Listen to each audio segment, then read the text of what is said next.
إن الحمد لله وحده والصلاة والسلام على من لا نبي بعده أما بعد أعوذ بالله السميع العليم من الشيطان الرجيم من همزه ونفخه ونفثه بسم الله الرحمن الرحيم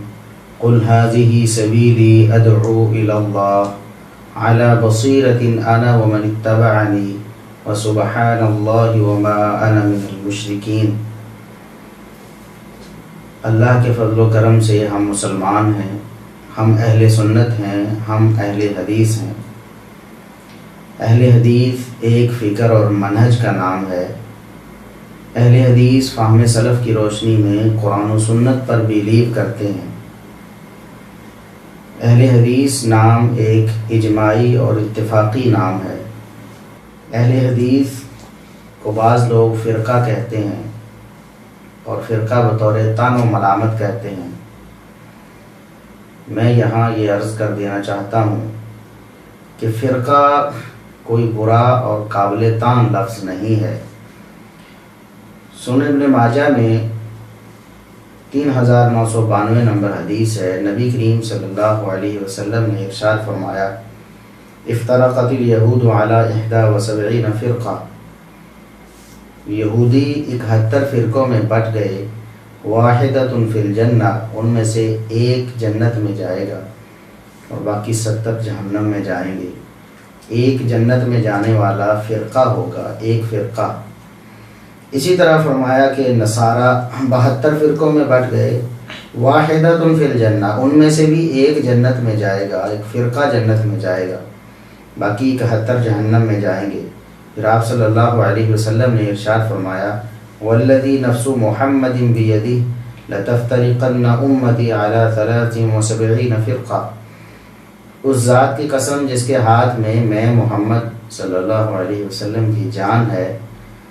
میری امت 73 فرقوں میں بٹے گی، 70 اور 3 73 فرقوں میں بٹے گی، واحدۃ فی الجنہ، ان 73 میں سے ایک فرقہ جنت میں جائے گا، وثنتان وسبعون فی النار، اور باقی 72 فرقے جہنم میں جائیں گے۔ اس لیے لفظ فرقہ اگر اس طور سے بولا جائے کہ 73 فرقوں میں سے ایک فرقہ اہل حدیث ہے تو یہ کوئی قابل طعن و ملامت نہیں ہے۔ ہمیں اپنا فرقہ ناجیہ ہونے پر فخر ہے، الحمدللہ ہم اہل حدیث ہیں۔ اہل حدیث وہ طائفہ منصورہ ہے، وہ فرقہ ناجیہ ہے جو نبی کریم صلی اللہ علیہ وسلم کے عہد مبارک سے لے کر تا قیامت دلائل و براہین کے اعتبار سے پوری دنیا پر غالب رہے گا، جس کے بارے میں قرآن و حدیث میں واضح بشارات موجود ہیں۔ اہل حدیث اللہ کے فضل و کرم سے بہت پرامن اور تشدد پسندی سے گریز کرنے والے ہیں۔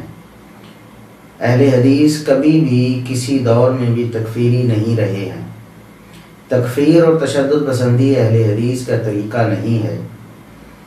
علماء اہل حدیث نے کبھی بھی تکفیر کا راستہ نہیں اپنایا، حالانکہ علماء اہل حدیث کی واضح نام لے کر تکفیر کی گئی۔ آپ فتاوی رضویہ پڑھیں، امام بریلویت احمد رضا خان بریلوی صاحب نے واضح دو ٹوک صاف الفاظ میں علماء اہل حدیث کی تکفیر کی ہے، لیکن رد عمل میں بھی، ری ایکشن میں بھی علماء اہل حدیث نے تکفیر والا راستہ نہیں اپنایا۔ اسی طرح پاکستان کی تاریخ گواہ ہے کہ علماء اہل حدیث کو کافر کہہ کر، گستاخ رسول کہہ کر شہید بھی کر دیا گیا، انہیں اپنی جانوں سے ہاتھ بھی دھونا پڑے، لیکن اس کے باوجود بھی رد عمل میں علماء اہل حدیث نے کبھی بھی تکفیر والا راستہ نہیں اپنایا ہے، تشدد پسندی کی کبھی دعوت نہیں دی ہے۔ علماء اہل حدیث نے کبھی ہتھیار اٹھانے کی حکومت کے خلاف یا دیگر گمراہ فرقوں کے خلاف ہتھیار اٹھا کر ان کے خلاف جو نبرد آزما ہونے کی کبھی دعوت نہیں دی، کبھی ترغیب نہیں دی۔ تو اس لحاظ سے الحمدللہ اہل حدیث ایک پرامن جماعت ہے، وہ دلائل کے ذریعے دوسرے لوگوں کو قائل کرتے ہیں، دوسرے لوگوں کی گمراہیاں، ان کی خرابیاں، ان کی کوتاہیاں دلائل کے ذریعے ان کے سامنے واضح کرتے ہیں۔ اور اہل حدیث فرقہ واریت سے بالا تر ہیں۔ فرقہ واریت کیا ہے؟ کسی ایک شخص یا کسی ایک ہستی کو محمد الرسول اللہ صلی اللہ علیہ وسلم کے علاوہ امت میں سے کسی بھی ہستی کو معیار حق سمجھ لیا جائے۔ الحمدللہ اہل حدیث فرقہ واریت کی لعنت سے ہمیشہ سے محفوظ ہیں اور تا قیامت اللہ کے فضل و کرم سے محفوظ رہیں گے۔ ان کا منہج، ان کی فکر ہی ایسی ہے کہ کبھی ان کے اندر فرقہ واریت آ ہی نہیں سکتی ہے۔ ان کی دعوت کا مرکز اور محور ہے وہ یہ ہے کہ فرقہ واریت اور شخصیت پرستی سے لوگوں کو نکال کر قرآن و سنت کی شاہراہ پر انہیں گامزن کر دیا جائے۔ ایک اور بات میں اس کو خصوصاً ذکر کرنا چاہتا ہوں، اہل حدیث کے حوالے سے بعض لوگ عموماً پہلے تو تکفیری ایسا کام کرتے تھے، اب کچھ لوگ ایسے ہیں جو خود کو تکفیری تو نہیں سمجھتے، خود کو بڑا حق والا سمجھتے ہیں، لیکن پھر بھی اہل حدیث پر اس حوالے سے طعن کرتے ہیں اور کہتے ہیں کہ الحمدللہ میری روزی روٹی دین سے نہیں جڑی ہوئی۔ میں آپ کو آج یہ کہنا چاہتا ہوں الحمدللہ میری روزی اور روٹی دین سے جڑی ہوئی ہے، اور میں اس کو اپنے لیے باعث عزت اور باعث فخر سمجھتا ہوں۔ میری روزی اور روٹی دین سے جڑی ہوئی ہے، یہ باعث سعادت ہے، یہ باعث طعن و ملامت نہیں ہے۔ تحدیث نعمت کے طور پر آپ کے سامنے عرض کرتا ہوں، اللہ کے فضل و کرم سے پہلے میں نے گریڈ 16 چھوڑا، پھر میں نے گریڈ 18 چھوڑا، یعنی گریڈ 18 کی جاب بھی میں نے چھوڑی، اور الحمدللہ میں اس وقت دین کے ساتھ جڑا ہوا ہوں۔ میری روزی روٹی دین کے ساتھ جڑی ہوئی ہے۔ اگر میں دنیا والی لائن کو اپنا لیتا تو آج کم از کم میں گریڈ 19 میں ہوتا، لیکن اس پر مجھے کوئی پریشانی نہیں ہے۔ میں خوش ہوں کہ اللہ کے فضل و کرم سے اپنی روزی اور روٹی کو دین کے ساتھ جوڑنے کی وجہ سے میں آج اسی مسند پر بیٹھ کر، میرے جیسا طالب علم صحیح بخاری کا درس دیتا ہے، جس مسند پر بیٹھ کر محدث العصر شیخ زبیر علی زئی رحمہ اللہ تعالی صحیح بخاری کا درس دیا کرتے تھے، اور الحمدللہ شیخ زبیر علی زئی رحمہ اللہ تعالیٰ کی روزی روٹی آخر دم تک، آخر لمحے تک ان کی روزی روٹی دین سے جڑی ہوئی تھی۔ ہمارے علماء، ہمارے شیوخ الحدیث، ہمارے طلباء، ان سب کی روزی روٹی دین سے جڑی ہوئی ہے۔ بعض لوگ اس کو تانا بنا کر پیش کرتے ہیں، فلاں کی روزی اور روٹی دین سے جڑی ہوئی ہے۔ جس کی روزی اور روٹی دین سے جڑ جاتی ہے ان کے بقول وہ حق گوئی سے محروم ہو جاتا ہے، حالانکہ محدث العصر شیخ زبیر علی زئی رحمہ اللہ تعالیٰ تو ان کے بقول بھی حق گو عالم دین تھے۔ تو بہرحال میں ایک حدیث آپ کے سامنے پیش کرنا چاہتا ہوں، آپ کو بتانا چاہتا ہوں کہ سب سے پہلے کس نے اپنی روزی اور روٹی دین سے جوڑی، اور روزی اور روٹی دین سے جڑ جانا یہ کن کی سنت ہے؟ سب سے بڑے محدث دنیا میں، ان سے بڑا محدث کوئی نہیں ہے، سیدنا و امامنا ابو ہریرہ رضی اللہ تعالی عنہ سب سے بڑے محدث ہیں۔ نبی کریم صلی اللہ علیہ وسلم کی سب سے زیادہ احادیث کو جمع کرنے والے، یاد کرنے والے اور آگے بیان کرنے والے ہیں سیدنا ابو ہریرہ رضی اللہ تعالی عنہ۔ یہ صحیح بخاری میں 5432 نمبر حدیث ہے۔ وہ کہتے ہیں کنت الزم النبی صلی اللہ علیہ وسلم، میں نبی کریم صلی اللہ علیہ وسلم کے ساتھ ساتھ رہا کرتا تھا۔ دوسرے صحابہ کرام کمانے کے لیے باہر چلے جایا کرتے تھے، تجارت کیا کرتے تھے، بازاروں میں چلے جایا کرتے تھے، لیکن میں نبی کریم صلی اللہ علیہ وسلم کے ساتھ ہی رہا کرتا تھا۔ اور کہتے ہیں کہ لا آکل الخمیر ولا البس الحریر، دوسرے صحابہ کرام ان کے پاس کچھ نعمتیں بھی ہوتی تھیں، میرے پاس نہ کھانے کو اچھا ہوتا تھا نہ پہننے کو اچھا ہوتا تھا، کھانے کو روکھی سوکھی کھاتا تھا اور پہننے کو سادہ سا لباس پہنتا تھا، اور ولا یخدمنی فلان ولا فلانۃ، میرا کوئی نوکر اور نوکرانی بھی نہیں تھی۔ صحابہ کرام دیگر جو تھے ان میں سے اکثر کے پاس غلام اور لونڈیاں بھی تھیں، میرے پاس کچھ بھی نہیں تھا۔ میں اپنے پیٹ پر پتھر باندھا کرتا تھا بھوک کی وجہ سے، بھوک زیادہ ستاتی تو استقری الرجل الآیہ، کسی صحابی کو کھڑا کر کے اس سے آیت کہتا کہ یہ آیت تو مجھے سنائیے، یا اس آیت کا مفہوم اور مطلب تو مجھے سمجھائیے۔ وہی معیہ، حالانکہ وہ آیت مجھے آتی ہوتی تھی، اس کا مفہوم بھی مجھے معلوم ہوتا، اس کی تفسیر بھی مجھے آتی ہوتی تھی، پھر بھی کسی شخص سے کہتا کہ مجھے یہ آیت تو ذرا سنا دو یا سمجھا دو، پھر کسی کو تو یہی سمجھ آتی کہ یہ آیت ہی سننا چاہتے ہیں، آیت سنا کر آگے چلا جاتا، اور بسا اوقات کسی صحابی کو سمجھ آ جاتی ہے۔ بھوکوں کو کھانا کھلانے کی ترغیب کے حوالے سے آیت پوچھ رہے ہیں، دراصل ان کو خود بھوک لاحق ہے، بھوک کی وجہ سے غشی کے دورے پر جایا کرتے تھے، بھوک کی وجہ سے بے ہوش ہو جایا کرتے تھے سیدنا ابو ہریرہ رضی اللہ تعالیٰ عنہ، لیکن اپنی روزی اور روٹی کو دین سے نہیں توڑا ہے، حدیث کی خدمت، حدیث کو جمع کرنے، حدیث کو محفوظ کرنے کے لیے اور لوگوں تک پہنچانے کے لیے انہوں نے اپنی روزی اور روٹی کو اس حدیث کے ساتھ جوڑا ہے۔ فرماتے ہیں کہ وخیر الناس للمساکین جعفر بن ابی طالب، سیدنا جعفر بن ابی طالب رضی اللہ تعالیٰ عنہ یہ بھوکوں کو کھانا کھلانے اور مساکین کا خیال کرنے کے حوالے سے سب سے بہترین شخص تھے، سب سے زیادہ صحابہ کرام میں سے یہ تھے جو بھوکوں کا خیال کرتے تھے، مسکینوں کا خیال کرتے تھے۔ تو کہتے ہیں کہ ینقلب بنا فیطعمنا ما کان فی بیتی، وہ گھر سے آتے اور گھر میں جو کچھ ہوتا وہ لاتے، اور ہم اصحاب صفہ جو خالص دین کو اللہ کے رسول صلی اللہ علیہ وسلم سے محفوظ کرنے کے لیے اور امت تک پہنچانے کے لیے جو بیٹھے ہوتے تھے، ہمیں وہ کھانا کھلاتے تھے، اور ہم خوش ہو جاتے کہ انہوں نے ہمیں کھانا کھلایا ہے۔ تو دیکھیں سیدنا ابو ہریرہ رضی اللہ تعالیٰ عنہ کی روزی اور روٹی حدیث سے جڑی ہوئی ہے، حدیث کو سننے، اس کو یاد کرنے، اس کو آگے پہنچانے کی خاطر انہوں نے اپنا کاروبار چھوڑا ہے، سب کچھ چھوڑ دیا اور نبی کریم صلی اللہ علیہ وسلم کی حدیث کی خدمت کے لیے بیٹھ گئے ہیں، اور ان کی روزی اور روٹی دین سے جڑ جانا ان کے لیے قابل ملامت نہیں ہے۔ تو آج سیدنا ابو ہریرہ رضی اللہ تعالیٰ عنہ کے جانشین جو اپنا سب کچھ چھوڑ کر دین کی خاطر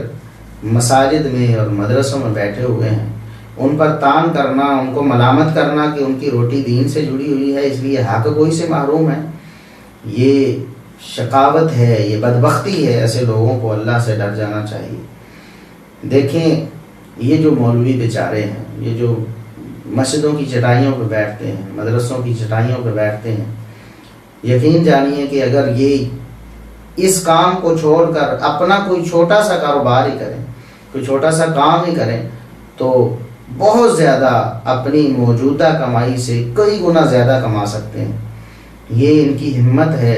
یہ کوئی آسان کام نہیں ہے، اپنی روزی اور روٹی کو دین سے جوڑ لینا یہ کوئی آسان کام نہیں ہے،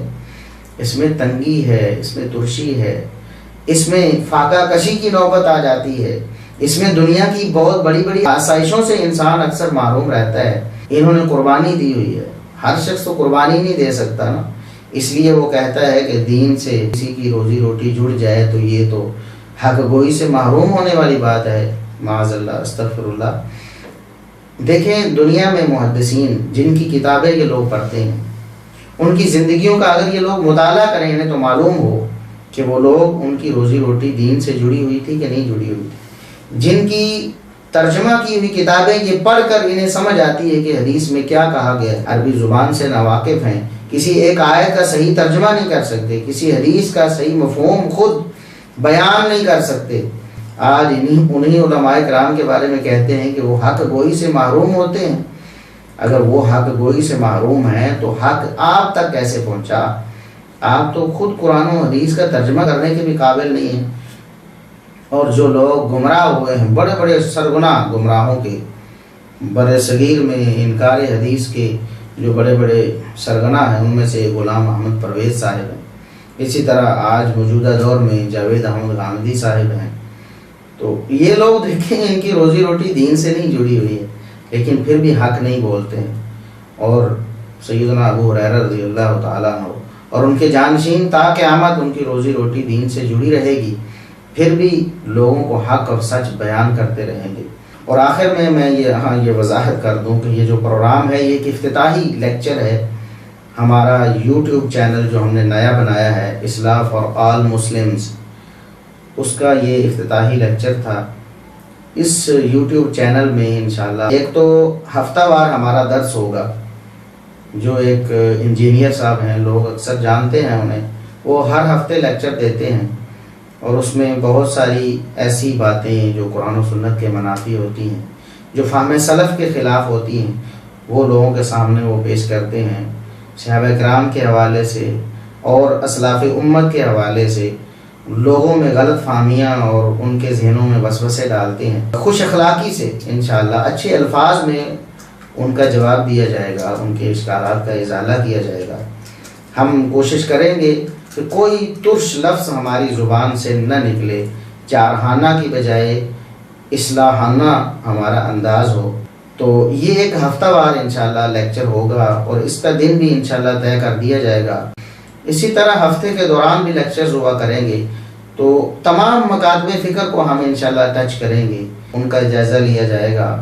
اور جن جن میں جو خامی اور خرابی ہے، جو قرآن و سنت سے انحراف ہے یا قرآن و سنت سے غلط استدلال ہے، انشاءاللہ اس کے بارے میں ہم بات کیا کریں گے۔